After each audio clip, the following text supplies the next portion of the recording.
Lucas capítulo 17, verso 28, diz assim: o mesmo aconteceu nos dias de Ló. Comiam, bebiam, compravam, vendiam, plantavam e edificavam. Mas no dia em que Ló saiu de Sodoma, choveu do céu fogo e enxofre e destruiu a todos. Assim será no dia em que o Filho do Homem se manifestar. Naquele dia, quem tiver no eirado e tiver os seus bens em casa, não desça para tirá-los. E de igual modo, quem tiver no campo, não volte para trás. Lembrai-vos da mulher de Ló. Quem quiser preservar a sua vida, perdê-la-á. E quem a perder, de fato, a salvará. Amém? Diga assim: lembrai-vos da mulher de Ló. Fala para o teu irmão: lembrai da mulher de Ló. Fala assim: se você quiser preservar a sua vida, você tem que perdê-la. Agora, se você perder de fato a sua vida, você a salvará. Estranho isso, né? Mas é isso mesmo. Somos chamados constantemente a perder a nossa própria vida para a salvá-la. A salvação está quando eu entrego a minha vida, quando eu renuncio a minha vida. E o que é renunciar à vida? Não é você colocar uma faca no seu pescoço e puxar, não é você tirar a sua vida física, é você sujeitar a sua vida, submeter a sua vida à vida daquele que é mais poderoso e é digno de receber toda a honra, toda a glória e todo o louvor. E o seu nome é? Você perdeu a oportunidade de gritar esse nome com a boca tão cheia. Vamos lá. E o seu nome é? Jesus. O seu nome é? Jesus. Esse. Perder a vida é exatamente submetê-la aos cuidados, do próprio Cristo, do próprio Jesus. Jesus, nesse momento aqui de Lucas 17, ele havia acabado de curar 10 leprosos. 10 leprosos chegam até Jesus, e Jesus então ora e libera cura sobre os 10 leprosos. E você conhece a história que dos 10 leprosos que foram curados, apenas um retornou para agradecer ao Senhor, para louvar ao Senhor. E logo após essa manifestação de poder e de milagre, Jesus ele começa a ser questionado sobre o reino de Deus. Jesus ele é questionado pelos fariseus como que o reino de Deus se manifestaria. A gente tem falado aqui, você provavelmente sabe melhor do que eu, que os judeus naquela época esperavam um reino diferente. Eles esperavam um reino físico, eles esperavam um reino que governasse sobre a vida deles de maneira física, social, geográfica. Mas Jesus ele veio revelar um reino que não afetaria em primeiro lugar o físico, o geográfico e o social. Jesus veio apresentar um reino que viria a afetar primeiramente o espírito das pessoas, tirando as pessoas de um cativeiro espiritual, manifestando a vontade de Deus sobre a vida delas e assim influenciando o governo físico, social e geográfico. Deus ele primeiro vai tocar o nosso espírito. Deus primeiro ele vai nos libertar para que depois possamos experimentar os reflexos desse governo no mundo físico, no mundo natural. Nós acabamos de ouvir um testemunho aqui de uma pessoa, que a Kátia, foi tocada no mundo físico. A Kátia foi beneficiada no mundo físico, no mundo financeiro, aí, na atmosfera, no ambiente financeiro. Mas antes dela ser tocada nesse ambiente, ela foi tocada primeiro no seu ambiente espiritual. Antes dela ser tocada com esse milagre, com essa bênção sobre a sua vida, ela foi tocada no seu espírito, na sua devoção, no seu sacerdócio em relação a Deus. Então, queridos, Deus para que Ele toque a minha saúde, Deus para que Ele toque as minhas finanças, Deus para que Ele toque o ambiente natural, primeiramente Ele vai tocar o meu espírito. Ele vai me libertar, Ele vai tocar o meu ser. Ele precisa me alimentar espiritualmente para que isso reflita no mundo natural. Queridos, nós achamos que o mundo natural ele é mais real, mas na verdade é ao contrário. O que é real é o mundo espiritual. Nós aqui no mundo natural vivemos reflexos daquilo que nós somos espiritualmente. Pastor, então você está dizendo que é tudo que eu estou vivendo aqui com a minha família, tudo que eu estou vivendo financeiramente, tudo que eu estou vivendo, exatamente tudo que eu estou vivendo aqui no mundo natural é reflexo do mundo espiritual? Sim, você acertou, é isso mesmo. Por isso há necessidade de nós buscarmos ao Senhor. Por isso há uma necessidade de clamarmos ao Senhor. Por isso há uma necessidade de orarmos. Há uma necessidade de leitura da palavra. Há uma necessidade de começarmos a meditar nele, a adorar a Ele. Não adorar apenas com cânticos, mas adorar a Ele com a nossa vida, com o nosso ser. Tocar o céu com a nossa vida. Fala para o teu irmão, toque o céu com a sua vida. Porque quando isso acontece, queridos, quando tocamos o céu, quando tocamos o trono, quando tocamos Jesus, quando tocamos o coração de Deus com a nossa vida, nós espiritualmente estamos alinhados. E quando estamos alinhados espiritualmente, tudo aquilo que no mundo natural começa a ser refletido, e tudo aquilo começa a ser abençoado. O Senhor começa a liberar portas, a abrir portas, janelas. Ele escancara o mundo, Ele escancara as comportas dos céus sobre nós. Mas para isso nós precisamos, primeiramente, colocar o nosso coração ao seu dispor. Lembrando aqui da nossa leitura, né? Nós terminamos a leitura aí dos evangelhos, terminamos a leitura aí de 1 Coríntios, até 1 Coríntios, né? Atos, Romanos e 1 Coríntios. A partir de amanhã, nós iniciaremos um novo processo, um novo plano de leitura. A partir de amanhã, começamos em 2 Coríntios, 2 capítulos por dia, e terminaremos lá em Filemon, no dia 3 de dezembro, se eu não me engano. 3 de dezembro, ou 3 de janeiro, perdão. 3 de janeiro, que será num domingo. Então, de amanhã, dia 20, não. Eu estou perdido na hora. Amanhã é dia 7. Amanhã, dia 7, até o próximo dia 3 de janeiro, leitura da palavra a partir de 2 Coríntios, 2 capítulos por dia, pela manhã, né? O horário é pela manhã, é quando você acordar, você abrir o seu olho, pega na Bíblia, leitura de 2 capítulos, e você vai ler até Filemon, e nós vamos terminar de ler a Bíblia rapidamente, em nome de Jesus. Quem está comigo, diga amém. Quem não está comigo, diga misericórdia. Quem é sincero, diga glória a Deus. Tem essa também. Amém? Está dito, hein? Você que está em casa aí, a partir de amanhã, 2 Coríntios, começando 2 Coríntios, né? Mateus hoje, sem saber, leu aqui 2 Coríntios, começando a ler, foi profético, tá vendo? Leu 2 Coríntios aqui no começo do culto, até Filemon. Vamos ler aí bastante cartas e vamos ser abençoados. Quem tem sido abençoado com a leitura aí diária? Amém? Isso faz parte do nosso sacerdócio.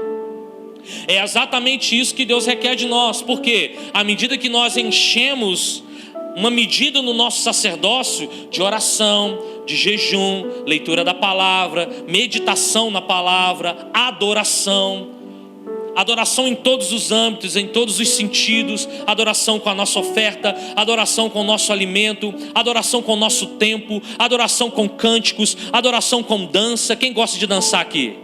A Sandra gosta de dançar, ela está doida para dançar. Adoração no cuidado com os nossos filhos, adoração com cuidado com os nossos cônjuges, adoração, estilo de vida. E quando isso acontece, quando enchemos uma medida espiritual, Deus ele vai reverberar no mundo natural. E aí as portas começam a se abrir. Aquele familiar lá, demoniado, vai se converter.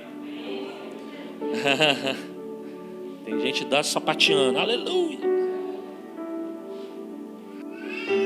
Então a manifestação do reino de Deus, Jesus ele começou então a ser confrontado por essa manifestação do reino de Deus.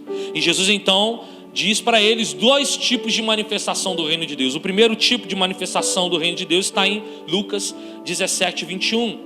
Todos nós conhecemos. Nem dirão ele aqui ou lá está, porque o reino de Deus está dentro de vós. Essa é a primeira manifestação do reino de Deus. É a manifestação do reino dentro de cada um de nós.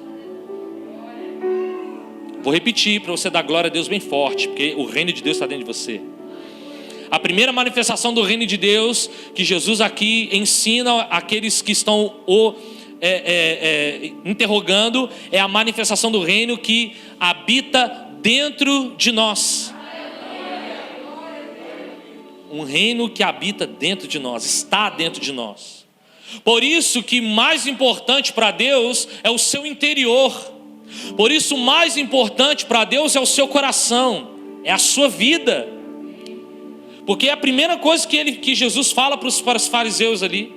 Enquanto os fariseus estão questionando em lugares físicos, em um reino físico, Jesus está dizendo para eles: ei, o reino de Deus não é com visível aparência. O reino de Deus está dentro de cada um de vocês. E se o reino está dentro de cada um de vocês, o que nós cantamos nessa noite? Onde o rei está, o seu reino também.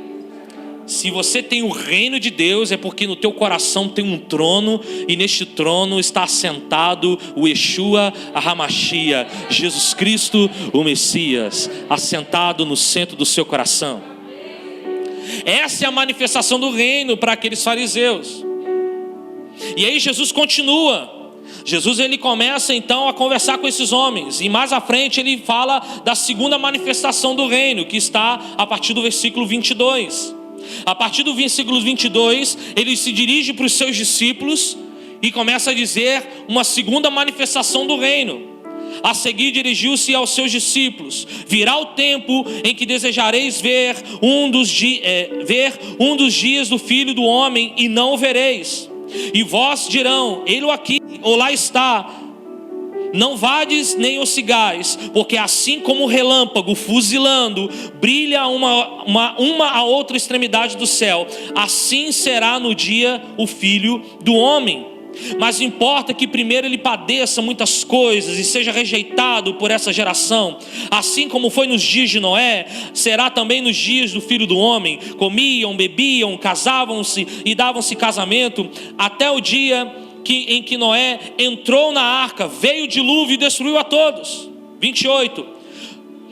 O mesmo aconteceu nos dias de Ló. Comiam, bebiam, compravam, vendiam, plantavam e edificavam. Mas no dia em que Ló saiu de Sodoma, choveu fogo, choveu do céu fogo e enxofre, e destruiu a todos. Assim será no dia em que o Filho do Homem se manifestar. Naquele dia, quem estiver no eirado e tiver os seus bens na casa, não desça para tirá-los. E de igual modo, quem estiver no campo, não volte para trás. Lembrai-vos da mulher de Ló. Quem quiser preservar a sua vida, perdê-la-á, e quem perder, de fato a salvará. Digo-vos que naquela noite 2 estarão numa cama, um só será tomado e deixado o outro. 2 mulheres estarão junto moendo, uma será tomada e deixada a outra. 2 estarão no campo, um será tomado e o outro deixado. Eu quero crer que eu e minha esposa vamos subir. O que ele está querendo dizer aqui? Não está dizendo que o seu marido vai subir e você vai ficar, ou vice-versa. Ele está dizendo que numa contagem absoluta de quem crê e quem não crê, boa parte ficará para trás. Então Jesus ele olha para os seus discípulos e fala assim: olha, eu disse que a primeira manifestação do reino é dentro de cada um de vocês, dizendo para todos. E agora ele olha para os seus discípulos e fala assim: mas vai haver uma segunda manifestação. Vai haver uma segunda manifestação, e que como um relâmpago que desce de uma ponta para outra, assim o Filho do Homem vai se manifestar. E quando isso acontecer, descerá fogo do céu. E quando isso acontecer, aquele que está preparado vai subir, e quem não estiver preparado vai ficar. Quem está preparado, diga amém. Preparando pelo sangue. E aí Jesus ele traz 2 histórias, ele traz ali para contextualizar essa palavra, 2 histórias. A primeira é de Noé. E você sabe muito bem que naquele tempo a humanidade estava em corrupção, estava corrupta. Havia um pecado sobre a terra de tamanha grandeza, que Deus olha para a humanidade e fala assim: eu vou acabar com tudo, eu vou fulminar todo mundo. Mas quando ele olha para Noé, fala assim: não, Noé é um homem íntegro, Noé é um homem justo, eu vou salvar ele e a sua família. Então ele vai para Noé e diz: Noé, prepara uma arca, constrói uma arca, constrói um grande barco, porque eu vou fazer descer a água do céu, eu vou fazer chover e o dilúvio vai acontecer e muita gente vai ficar. Queridos, eu quero imaginar Noé construindo um barco, e naquele tempo não havia chuva, naquele tempo havia apenas uma garoa, às vezes um sereno, havia apenas a própria terra, ela umidificava os vegetais, não havia chuva, o mar não estava perto, eles não conheciam.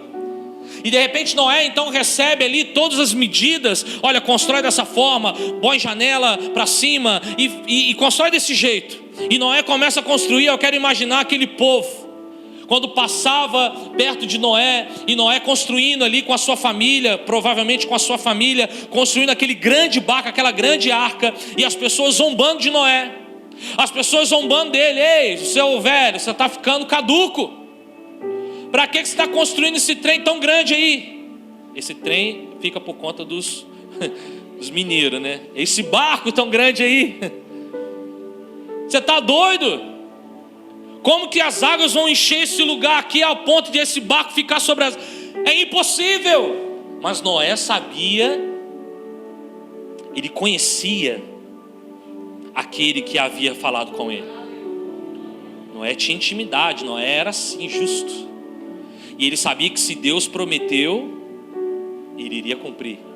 Se Deus disse que iria acontecer, de fato iria acontecer. Mas aquele povo que estava ao seu redor não deram ouvidos para Noé, não deram ouvidos, não prestaram atenção, não converteram o seu coração, não se arrependeram. Com isso eles viveram as suas próprias vidas da forma como eles bem imaginavam e bem queriam.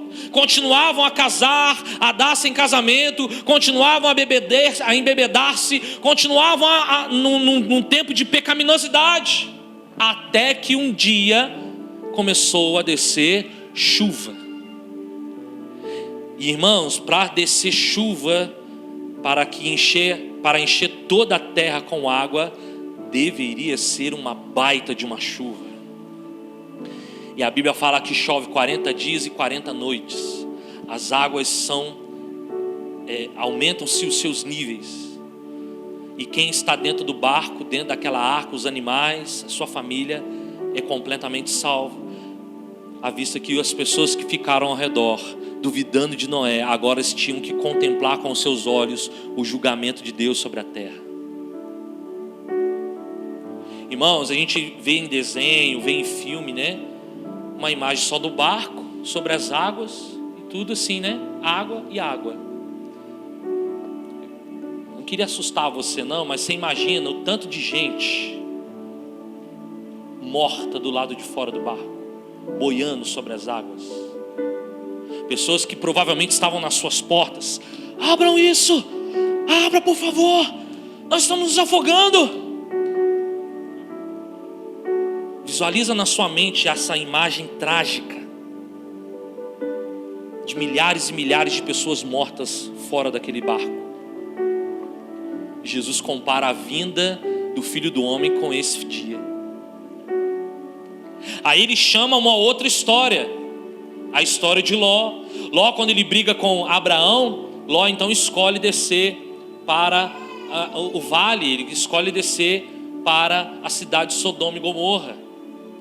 E lá ele habita com a sua esposa, habita com as suas filhas e vive a sua vida dentro de Sodoma e Gomorra.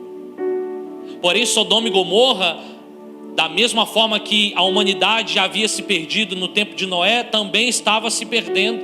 E você repara que Jesus estava falando praticamente os mesmos pecados que Sodoma e Gomorra praticava, eram os pecados que naquele tempo de Noé se praticava também. E aí Jesus fala assim, como no dia em que Ló saiu com a sua família e desceu fogo do céu, enxofre, e consumiu toda aquela cidade. Imagina a cena da família saindo daquele vale e de repente começa a descer fogo do céu, enxofre, bolas de fogo, e aquela cidade é toda dizimada pelo fogo, e todas as pessoas que ali viviam morreriam. Então Jesus, ele lembra àqueles discípulos que o reino de Deus se manifestaria pela segunda vez dessa forma, como nesses dias. Aqueles que deram ouvido, aqueles que eram justos, íntegros, se salvaram, seja pelo barco, seja pelos anjos que foram lá resgatar Noé e sua família. Pessoas íntegras e justas, que entenderam a mensagem, que entenderam que eles precisavam ter uma vida de justiça, uma vida reta diante de Deus, e que quando aconteceu o juízo de Deus, eles foram preservados. Em nome de Jesus, que nós possamos ser preservados do juízo de Deus. Amém? Levanta sua mão então, bem alto. Eu quero ser preservado do juízo de Deus. E aí Jesus, ele faz uma lembrança. Lembrai da mulher de Ló. O que aconteceu com a mulher de Ló? Virou estátua de sal. Virou estátua de sal.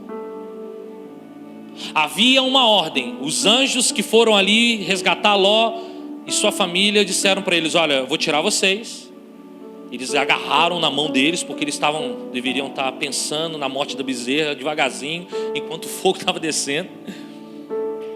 E os anjos agarram nas mãos daquela família e saem correndo. Fala assim: olha, vocês vão sair e não vão olhar para trás. O que ele está querendo dizer? Vocês vão esquecer Sodoma e Gomorra. Vocês vão esquecer da vida de pecado que havia em Sodoma e Gomorra, porque eu quero que vocês olhem para frente. Enquanto toda a família, Ló e suas filhas, continuaram olhando para frente, aquela mulher foi tentada a olhar para trás. E no mesmo instante que ela olhou para trás, ela se transformou numa estátua de sal, perecendo naquele momento. É importante entendermos que Ló e sua família eram uma família justa, era uma família íntegra. Você vai ver, por exemplo, lá em Gênesis capítulo 18, que Abraão, quando ele é avisado que Deus desceria com juízo sobre Sodoma e Gomorra, ele lembra do seu sobrinho que estava morando em Sodoma e Gomorra. Você vai ver lá, não vou abrir para a gente não tomar tempo, Gênesis do capítulo 18, verso 22 ao 33, Abraão começa a conversar com Deus. Mas Deus, e se tiver 50 justos ali em Sodoma? Aí Deus fala assim: não, eu não vou consumir Sodoma. Mas e se tiver 45? E se tiver 40, 30, 20, 10? Não, eu não vou destruir Sodoma. Porém ele envia então anjos para tirar Ló e sua família, porque eram os únicos justos daquela cidade, e os tira daquela cidade para aplicar o juízo sobre Sodoma e Gomorra. Então nós vemos que a família de Ló era uma família justa, íntegra. A segunda, nós vemos aí em 2 Pedro capítulo 2, no verso 6, Pedro está dizendo assim: e reduzindo cinzas a cidade de Sodoma e Gomorra, ordenou-as ruína completa, tendo-as posto como exemplo a quantos tenham a viver impiamente. E livrou o justo Ló, afligido pelo procedimento libertino daqueles insubordinados. E aí você vai ver que Deus então tira Ló e sua família daquele ambiente, daquele lugar. A Bíblia fala que Ló recebe os anjos, que Ló conversa com os anjos. A cidade estava tão em pecado que os homens estavam de fora da casa falando para Ló: expulsa esses homens aqui para fora, porque nós queremos possuí-los, nós queremos violentá-los. Olha o grau de pecaminosidade de Sodoma e Gomorra. Até que esses homens então pegam essa família e saem de Sodoma e Gomorra. E Jesus ele vai nos ensinando a lembrarmos da mulher de Ló. A mulher de Ló hesitou e olhou para trás. Parece que a mulher de Ló, ela tinha saído dos limites de Sodoma, mas Sodoma não havia ainda saído de dentro dela. Então, justamente com toda aquela cidade, com todos aqueles homens, ela veio a morrer, ela veio a ser destruída. O próprio Senhor Jesus usou essa mulher como exemplo. Por quê? E por que ele considerou esse exemplo?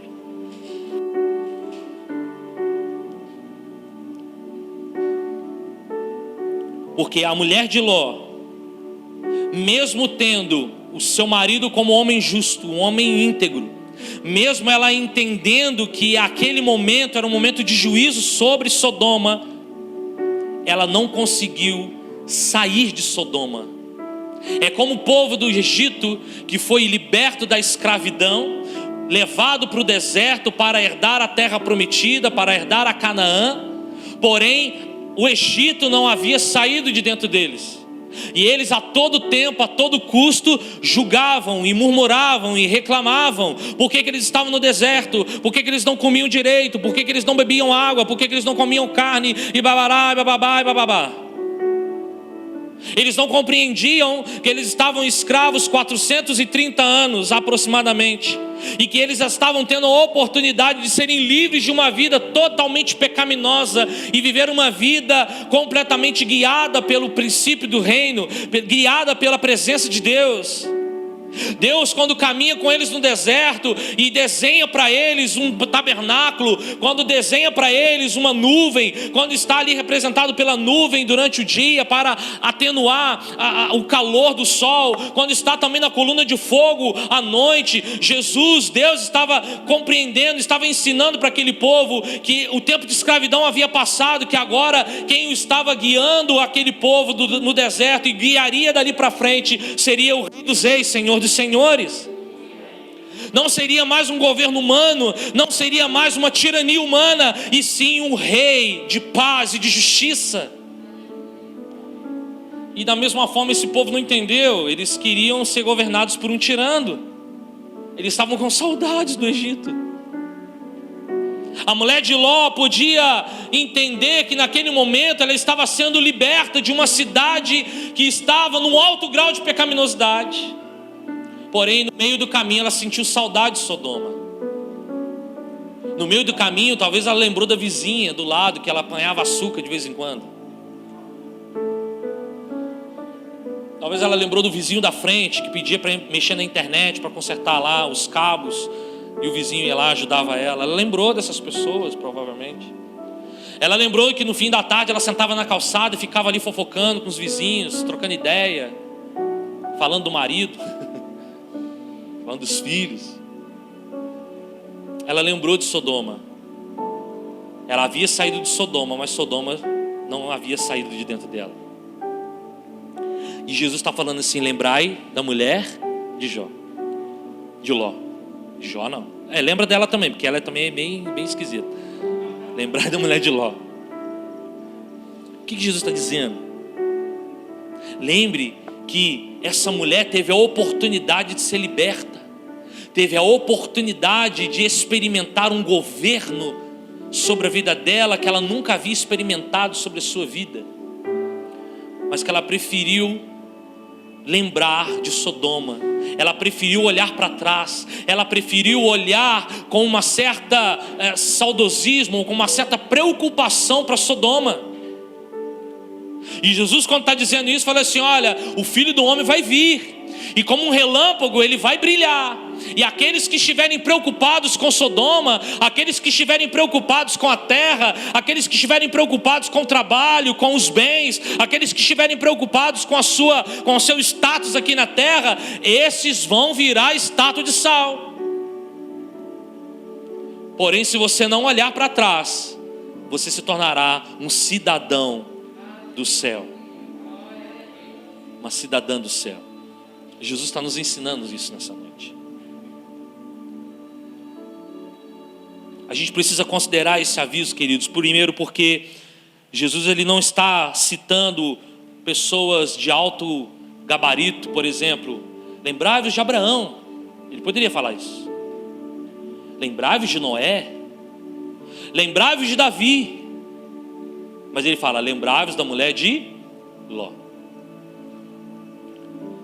O Senhor usa os justos como exemplo e os injustos como advertência. Deus nesse momento, Jesus nesse momento para os seus discípulos estava trazendo uma advertência.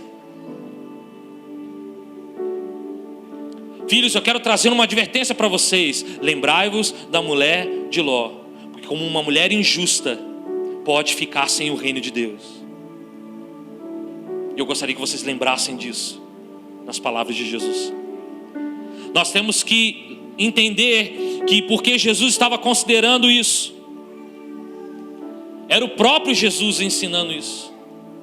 Por que nós devemos nos atentar a essa advertência? Lembrai-vos da mulher de Ló, porque o próprio Jesus estava nos ensinando isso. Jesus é um homem amoroso.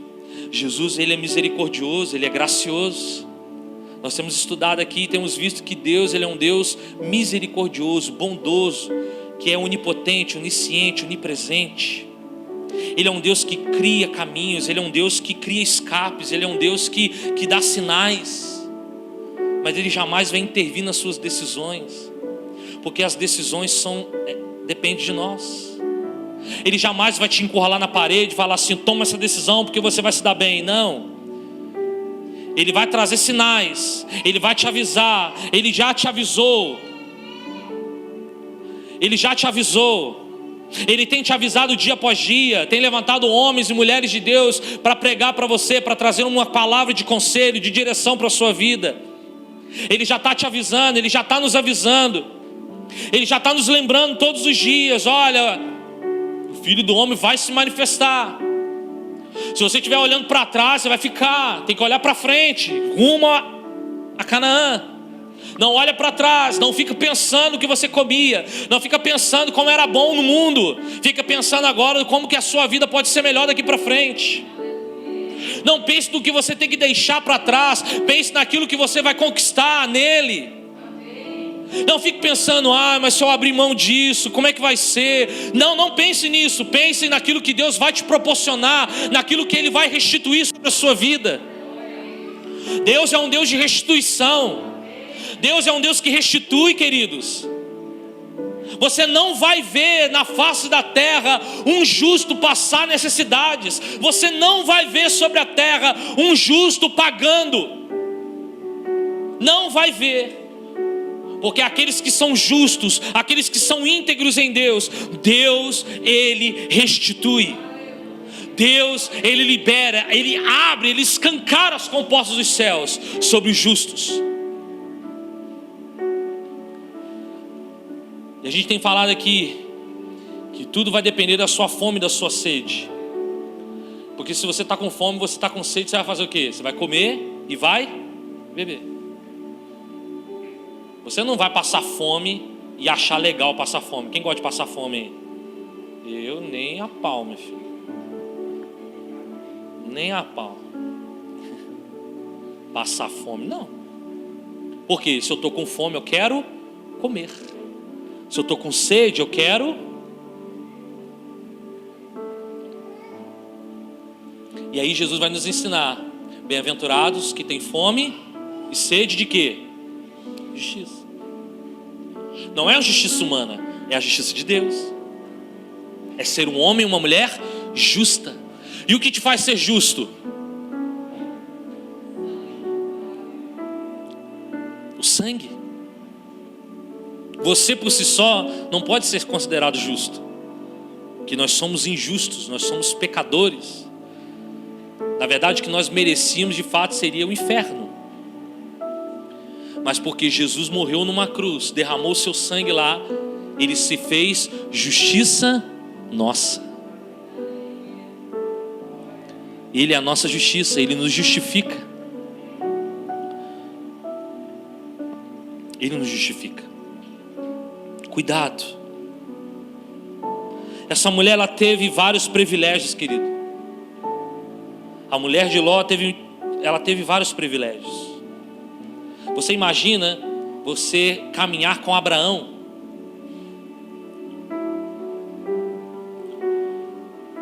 Você acredita?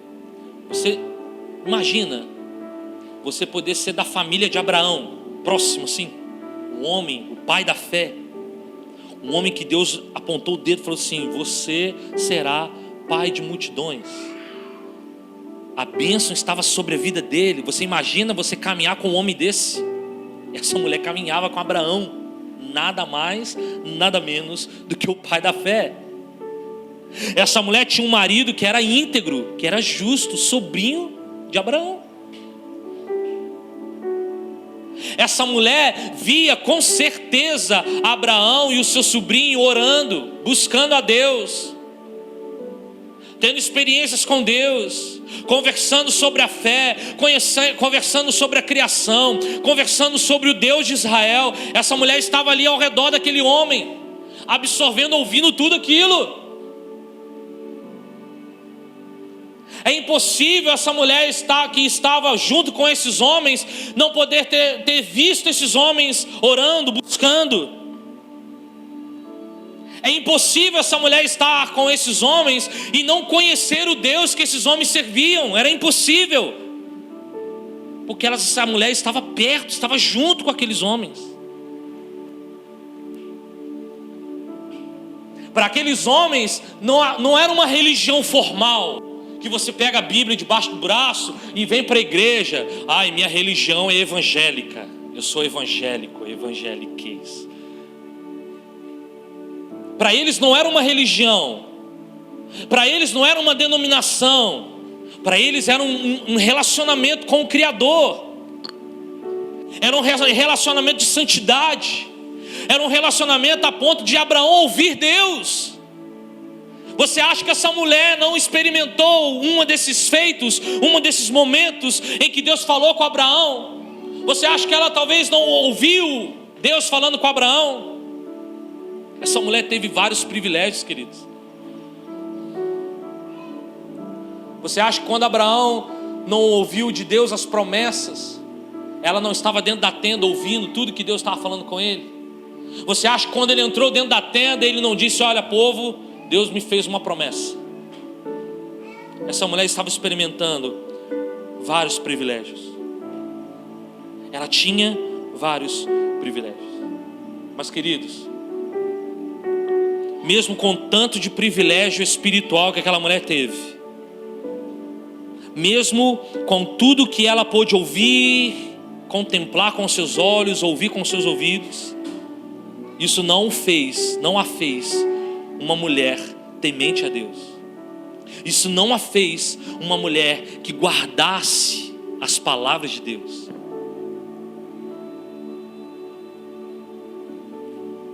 Apesar de todas as oportunidades que aquela mulher teve, apesar de todos os sinais que aquela mulher teve e recebeu, a vida dela, como ela morreu, simboliza a forma como ela viveu. Ela morreu como uma estátua de sal, porque ela vivia como uma estátua de sal. Ela morreu sem vida, ela morreu juntamente com aquele povo, porque ela já estava sem vida. Ela não creu na palavra de Deus. Não olhe para trás. Ela olhou para trás, mesmo diante de todos os benefícios, mesmo diante de todas as coisas que ela viu.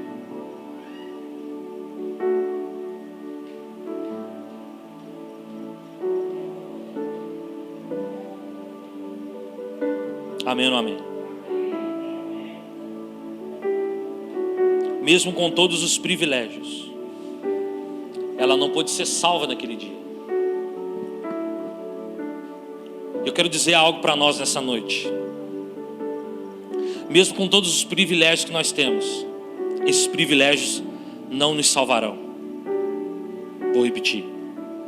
Mesmo com todos os privilégios que nós temos hoje, esses privilégios não nos salvarão. Olha o privilégio que você está tendo. Você está sentado aqui. Olha para o seu irmão que está ao seu lado aí. Está difícil até ver se é bonito ou não por causa dessa máscara, né? Mas finge que é bonito a pessoa que está ao seu lado aí. Finge assim. A irmã Lia, já nós somos. Olha o privilégio, você está sentado ao lado dessa pessoa hoje. Olha o privilégio, você está dentro de uma igreja. Olha que privilégio, você tem um pastor aqui pregando para você, ensinando a palavra para você. Olha que privilégio, você tem uma escola sacerdotal que está bombando, irmãos. Isso é para você vir. Você tem cultos aqui, que cada culto Deus tem falado de uma... Olha que privilégio. Você tem o privilégio de sair da sua casa e vir para cá sem ser perseguido religiosamente. Não há uma perseguição religiosa aqui no nosso meio, graças a Deus. E que assim continue. Olha o privilégio que nós temos. Olha o privilégio que nós temos. Você vai ver lá na minha estante, você tem lá dezenas de Bíblias, livros. Você tem material para tudo. Tudo que você quiser descobrir, tudo que você quiser aprender está na palavra. Tem materiais poderosos. Olha que privilégio. Olha o privilégio que você tem de poder amanhecer, você poder pegar a Bíblia com várias traduções e poder ler 2 capítulos da Bíblia por dia, até o dia 3 de janeiro a princípio. Olha que privilégio.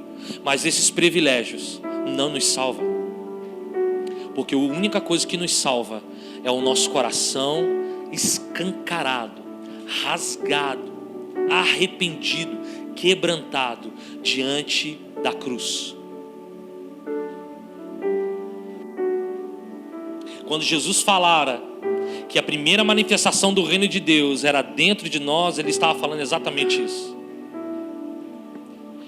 Eu quero que você abra o seu coração para mim, para que o meu reino possa invadir o seu ser, para que o meu sangue possa derramar sobre a sua vida, perdoando, quebrantando você, perdoando os seus pecados, perdoando as suas falhas, para que tudo que você vier a fazer com os privilégios que eu vou lhe conceder venha te nutrir ainda mais, venha te empurrar ainda mais para o centro da minha vontade. Ah, pastor, então você está dizendo que eu não preciso vir na igreja então? Não, estou dizendo isso. Eu estou dizendo que o simples fato de fazermos por fazer, porque isso é um privilégio que Deus tem nos dado, o simples fato de fazer por fazer, sem entendimento, sem revelação, isso não nos salvará. Porque essa mulher teve esses privilégios sobre a sua vida.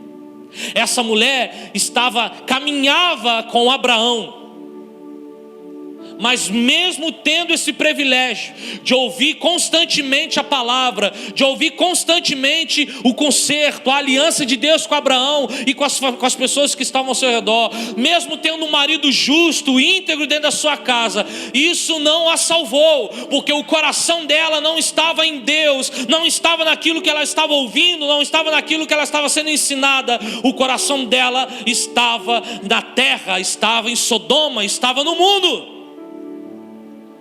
estava na sua própria satisfação. Então, queridos, para que privilégios espirituais, religiosos, se o meu coração não é de Jesus? O meu coração precisa ser completamente de Jesus, porque nós vamos saber usar bem os privilégios que Ele tem nos dado, e isso nos alimentará para todo sempre. No nome de Jesus.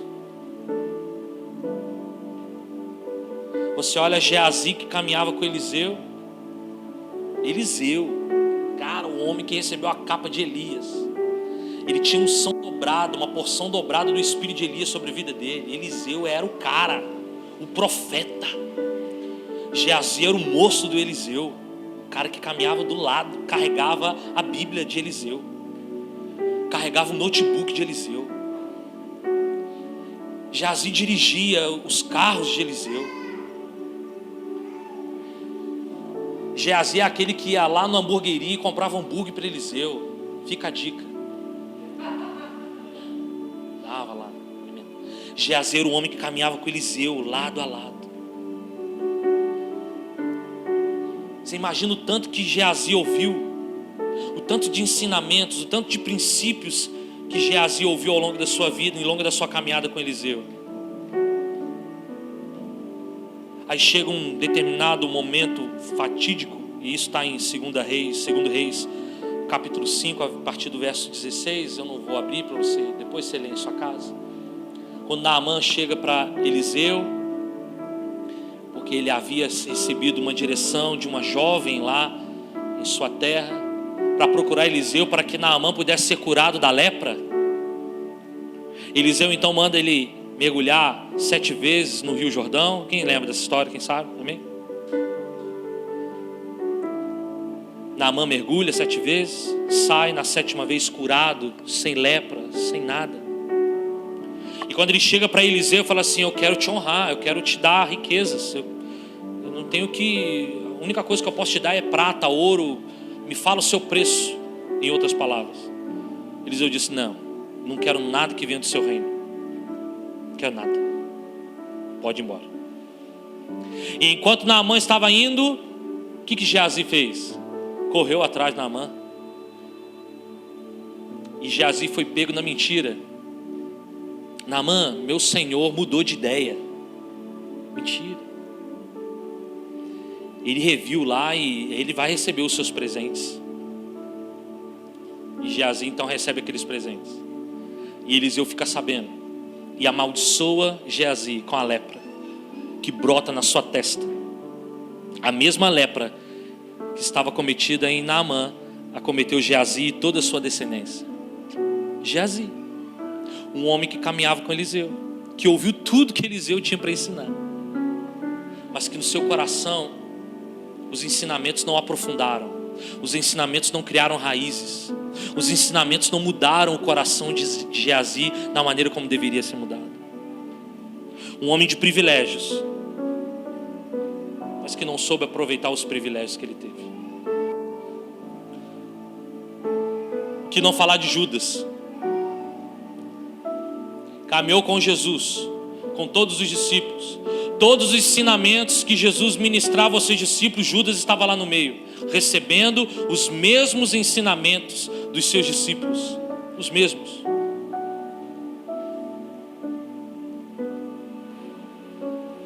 Judas tinha um privilégio de caminhar com o Mestre, com o próprio Jesus.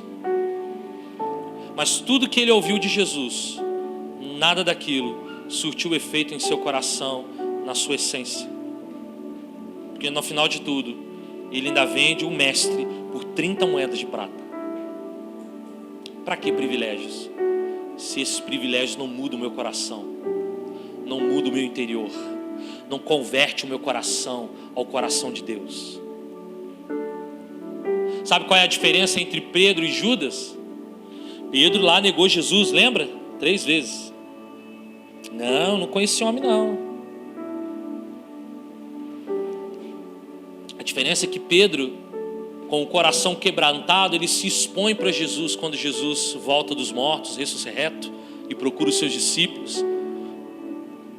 E Jesus faz questão de conversar com Pedro. Eu quero ter um tempo com Pedro. E ele conversando com Pedro: Pedro, tu me amas? E Pedro naquele momento tem a oportunidade de escancarar seu coração, de se arrepender do que ele tinha feito. Senhor, tu sabes. E no final daquele encontro, no final daquela conversa, Pedro é totalmente curado, perdoado, restaurado. Pouco tempo depois, Pedro se torna um dos maiores apóstolos que a Bíblia pode citar. Sabe qual é a diferença? Pedro abriu seu coração, escancarou a sua alma, abriu os seus podres para Jesus, e Jesus pôde o perdoar, o mudar de dentro para fora.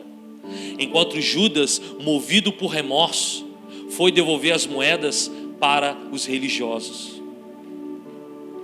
E ao devolver as moedas para os religiosos, correu para uma árvore para se enforcar e tirar sua própria vida. 2 pessoas que receberam os mesmos ensinamentos, mas que tiveram atitudes completamente diferentes. O que Jesus está querendo nos dizer nessa noite, irmãos? Que o que mais importa é o nosso coração. Não é à toa que dele procede as saídas da vida. Ele está preocupado com o teu coração. Por que você tem ouvido muita coisa de mim, dos pastores, das pessoas que estão aqui? Você tem ouvido na sua casa, provavelmente lá no YouTube, hoje, as redes sociais, você ouve tanta coisa, até coisa que não deve, você está ouvindo. Até ensinamentos errados para tirar você da graça, você está ouvindo, infelizmente. Você, eu falo você no geral, tá? Você tem ouvido tanta coisa, tem ouvido tantas canções que abençoam a sua alma, que edificam o teu espírito, ter ouvido tantas direções, ter estudado tantas coisas. Mas para que isso tudo se isso não muda o seu coração, não muda a sua vida? Porque o que Deus está preocupado é com a sua vida, com o seu coração. Privilégio religioso, espiritual não salva ninguém. O que salva é o sangue dentro do nosso coração. Não é a igreja, não é o pastor, não é isso. Não é isso. Não é isso. Herodes gostava de ouvir João Batista, a Bíblia fala lá. Herodes gostava de ouvir João Batista. A Bíblia fala em Marcos, capítulo 6, verso 20. A Bíblia fala assim: porque Herodes temia João, sabendo que ele era homem justo e santo, e o tinha em segurança, e quando o ouvia ficava perplexo, escutando-o com boa mente. Ou seja, ele gostava de ouvir João Batista. Ele é aquela pessoa que vem para a igreja e gosta de ouvir a palavra, gosta do louvor, ela simpatiza com tudo que tem sido feito, mas no seu coração habita mentira, no seu coração habita frieza, no seu coração habita incredulidade, no seu coração habita homicídio. Que logo depois ele entrega numa bandeja a cabeça do próprio João Batista para Herodias. O mesmo que gostava de ouvir é aquele que arranca o pescoço do profeta. Para que benefícios? Para que ter ouvido João Batista com tanto gosto, se o que João Batista ensinou não mudou o seu coração? É isso que Deus está falando nessa noite. Para que você ouvir tantas coisas, tantas palavras, tantos ensinamentos? Para que você ter o privilégio que você está tendo hoje de servir uma igreja, de servir ao corpo, de servir a Deus num templo, de servir a Deus na sua casa aí por enquanto, muito em breve isso vai acabar em nome de Jesus. Para que esse privilégio se isso não muda o nosso coração, irmãos? É injusto porque pessoas lá fora não têm o mesmo privilégio que nós, estão sendo perseguidas, mortas pelo simples fato de dizerem eu amo Jesus. Elas estão sendo mortas, perseguidas. Você vai para a China, você vai para a Coreia do Norte, lá é proibido dizer que ama Jesus. É proibido, eles não têm esse privilégio que nós temos. Mas eu quero entender que Deus está movendo o coração desse povo, e mesmo sem esse tanto de privilégio, o coração daquele povo é o coração de Deus, em Deus e para Deus. Deus tem feito maravilhas. Deus tem revelado-se até em sonho para os muçulmanos. O coração deles estão em Deus, mesmo sem privilégios algum. Deus, Ele quer nos ensinar, queridos, que Deus, Ele nos dá os privilégios, mas que primeiro Ele quer mudar o nosso coração, Ele quer trabalhar no nosso coração, Ele quer nos perdoar, Ele quer nos restaurar, Ele quer nos redimir com o seu sangue, para que os privilégios possam surtir efeito e possamos caminhar debaixo da sua palavra. Para que privilégios, se Jesus não está dentro de nós? Nós temos recebido mensagens de pessoas que desejavam muito estar aqui conosco, presencialmente. Pessoas com fome, com sede de Deus, mas que por conta do vírus, por conta de uma série de complicações, elas estão esperando o tempo correto e não podem estar. De chorar, desejosas de estar com o corpo. De contrapartida, você também tem pessoas que poderiam estar aqui, pessoas que não haveria problema nenhum de estar aqui nesse momento, nesse lugar aqui cultuando conosco, mas que não aproveitam os privilégios. Bem-aventurados que têm fome e sede de justiça. Que Deus toque o nosso coração, que Deus mude o nosso coração, que Ele tenha a oportunidade de mudar-nos de dentro para fora. impactar a nossa vida de dentro para fora.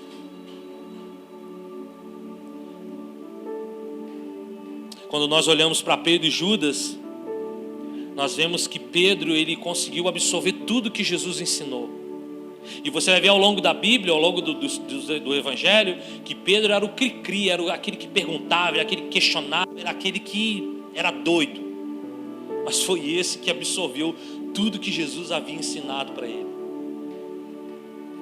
Talvez se eu olhasse para Judas, um homem mais quietinho, mais na dele, você não vê ele falando ao longo dos evangelhos, mas é o que menos absorveu dos ensinamentos de Jesus.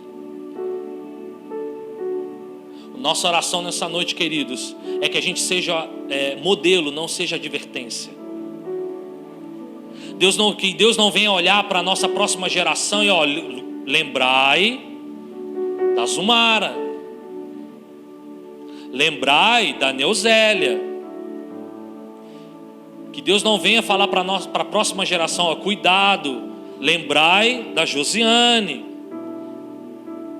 Que nós não sejamos advertências, mas que sejamos modelo.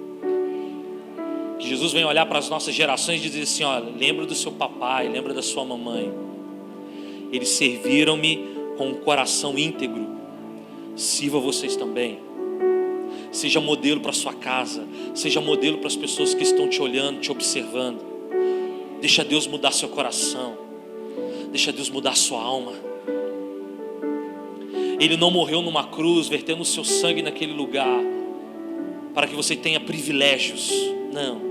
Ele morreu naquela cruz para mudar você, para manifestar o reino de Deus dentro de você, para curar você, para restaurar você.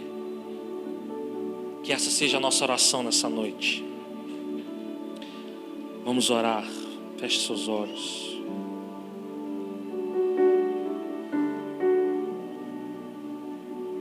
Fica de pé aí no seu lugar. Vamos orar.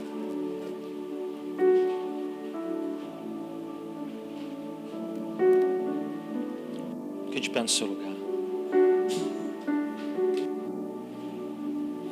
Que essa seja uma noite em que Jesus tenha a oportunidade de mover teu coração. Não é estético, não é aparente, mas Deus quer mudar o seu coração, o meu coração. Para que entendamos que os privilégios que nós temos hoje nada importam se Jesus não mudar o nosso coração, a nossa forma de pensar. A nossa mente ainda está muito agarrada nessa terra, queridos. A nossa mente está muito presa ainda naquilo que o mundo tem para oferecer. A nossa mente está muito presa na Babilônia, está muito presa em Sodoma. A nossa mente está muito presa com medo. E esquecemos de que o Deus que nós servimos é o Todo-Poderoso, é o soberano das nações. Ele é o soberano das nações. O Deus que você serve não é um Deus feito de pau. O Deus que você serve não é um Deus feito de gesso. Não é um Deus feito da natureza. É o Deus que criou a natureza. É um Deus que criou o seu corpo. É um Deus que criou cada célula do seu corpo. E são bilhões e bilhões de células. Queridos, em nome de Jesus, que você entenda que este Deus que é soberano, poderoso, grandioso, este é o mesmo Deus que quer mover de dentro para fora, que quer trabalhar no nosso interior, que quer mudar o nosso coração, quer manifestar o reino dele primeiramente no nosso coração, para que sejamos mudados, para que sejamos tocados pelo seu amor. Em nome de Jesus, Deus. No nome de Jesus, tira esse tempo agora para você orar. Feche seus olhos. Feche seus olhos. Você tinha um tempo para você orar, para você realmente clamar pelo Senhor. Senhor, nessa noite eu quero lembrar assim da mulher de Jó, como uma advertência para mim. Eu não quero olhar para trás. Deus, eu não quero ter que ficar preso nessa terra. Eu não quero, Senhor Deus, que quando o Senhor vier, assim como viram ali a parábola das 10 virgens. As 10 estavam dormindo, mas apenas 5 delas estavam preparadas, tinham óleo sobrando, para quando o noivo entrasse, elas pudessem entrar e pudessem usar o óleo sobrando. As outras 5 que estavam sem óleo, quando saíram para comprar e voltaram, as portas estavam fechadas. Que não sejamos como essas 5 que eram imprudentes, que não se preocuparam com o dia da vinda do Senhor. Que nós nos preocupemos com o dia da vinda do Senhor, porque vai ser um dia terrível, vai ser um dia assombroso, vai ser um dia em que relâmpagos cairão, fogo cairá do céu.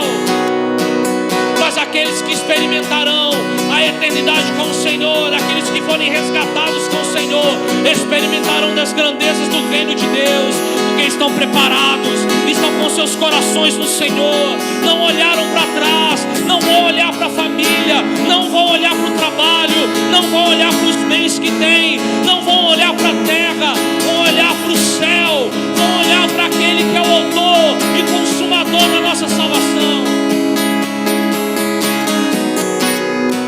Entendimento, querido, em nome de Jesus. Ele não vem buscar coisas, ele não vem buscar matéria, ele vem buscar o seu coração, ele vem buscar você.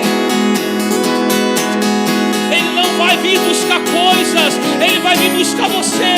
Ele vai vir buscar um coração quebrantado e contrito. Ele vai vir buscar um coração que se quebranta diante dele.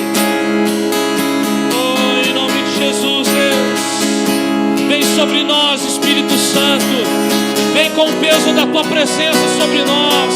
Vem com o peso da sua presença sobre nós. Oh, em nome de Jesus. Em nome de Jesus.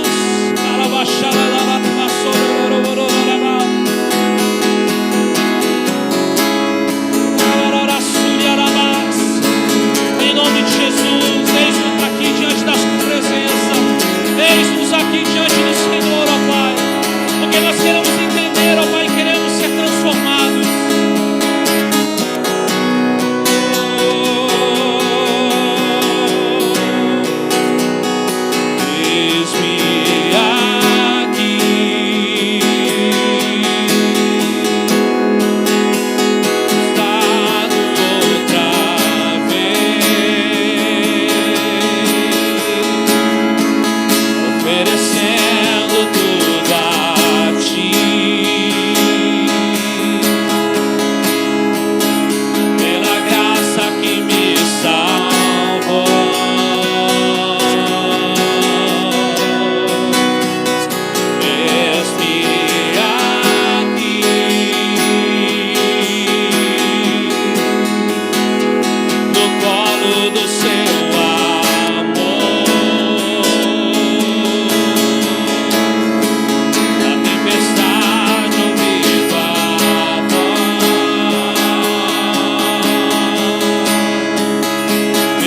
fazer um convite para você nessa noite.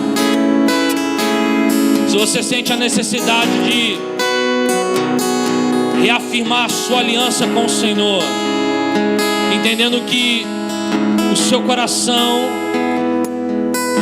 está desejoso do governo de Deus, da soberania de Deus sobre a sua vida.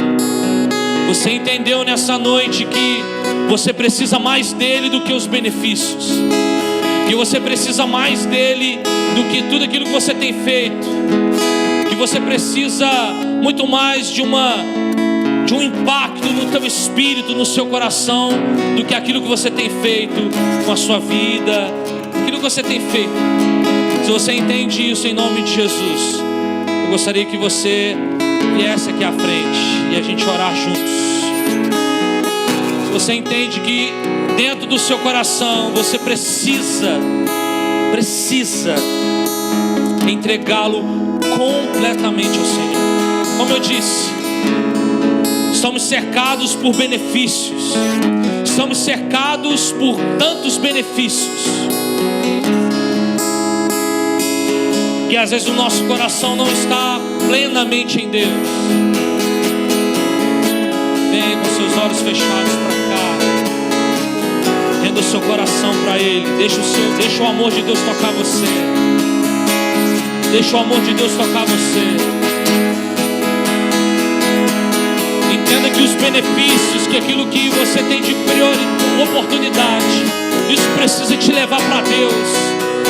Isso precisa te levar para o centro da vontade de Deus, não para uma adoração humana, não para um relacionamento denominacional, religioso com a igreja, mas que esses benefícios te levem para o céu, te levem a ter um relacionamento concreto e íntimo com o Senhor. Permita com que Jesus toque você nessa noite com o seu amor.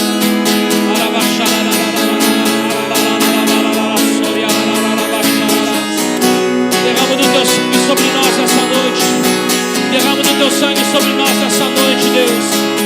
Quebra, Senhor Deus, toda religiosidade. Que os nossos olhos estejam voltados para o Senhor, o autor e consumador da nossa fé. Que devemos a dizer como Paulo, que esquecendo-me das coisas que para trás ficam, que o meu olhar, que a minha vida possa estar focada no Senhor, focada em Ti. Que eu esqueça deste mundo, que eu esqueça dessas coisas, que eu esqueça que o prazer da minha carne é mais gostoso, é melhor. Não, porque eu quero viver os prazeres do céu, eu quero adorar ao Senhor na beleza da tua santidade, eu quero ser santo como o Senhor é.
Sobre o seu coração, Deus, que o Senhor guarde o nosso coração nessa noite, Jesus.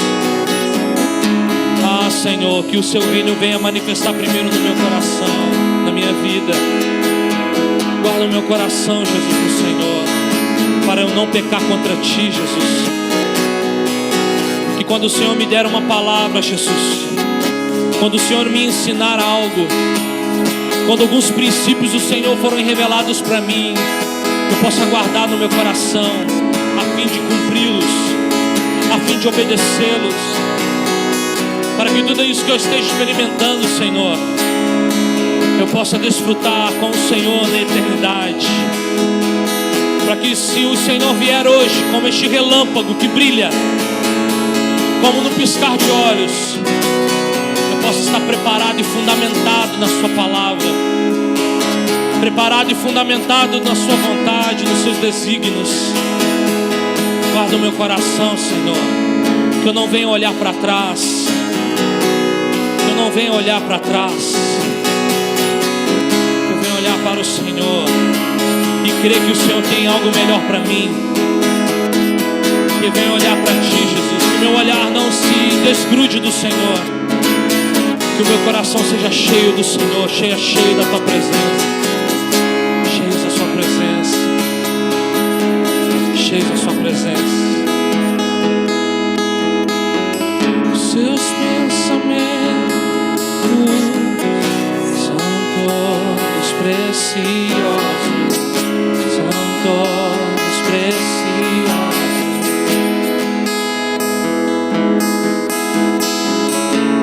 Sua canção é alegria e amor, alegria e amor, liberdade,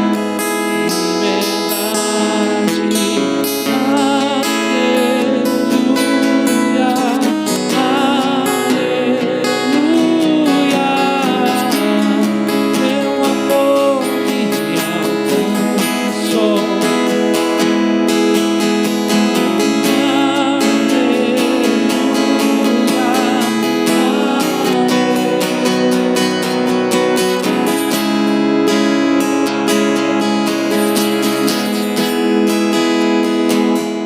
Converta o nosso coração para o Senhor, ó Deus.